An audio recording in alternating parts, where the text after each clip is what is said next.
Kozhikode corporation പരിധിയിൽ മഞ്ഞപ്പിത്തം പടരുന്നു. കമ്മേരിയിൽ 25ഓളം ആളുകൾക്കാണ് രോഗം സ്ഥിരീകരിച്ചത്. കുടിവെള്ളത്തിൽ നിന്നാണ് മഞ്ഞപ്പിത്തം പടരുന്നതെന്നാണ് പ്രാഥമിക നിഗമനം.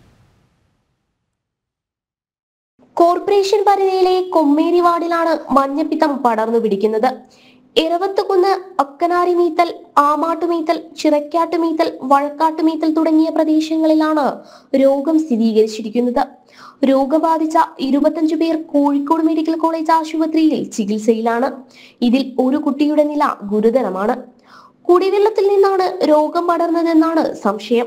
കുടിവെള്ളത്തിനടക്കം പ്രാദേശിക കുടിവെള്ള പദ്ധതിയെയാണ് പ്രദേശവാസികൾ ആശ്രയിക്കുന്നത്. കുടിവെള്ള സാമ്പിൾ പരിശോധനയ്ക്കായി അയച്ചിരിക്കുകയാണ്. കോർപ്പറേഷൻ ആരോഗ്യ വിഭാഗത്തിന്റെ നിർദ്ദേശപ്രകാരം ജലവിതരണം താൽക്കാലികമായി നിർത്തിവെച്ചു. പദ്ധതിയിലേക്ക് വെള്ളമെടുക്കുന്ന ജലസ്രോതസ്സുകൾ ശുദ്ധീകരിക്കുന്നതിനുള്ള നടപടികളും ആരംഭിച്ചിട്ടുണ്ട്. ജനം, കോഴിക്കോട്.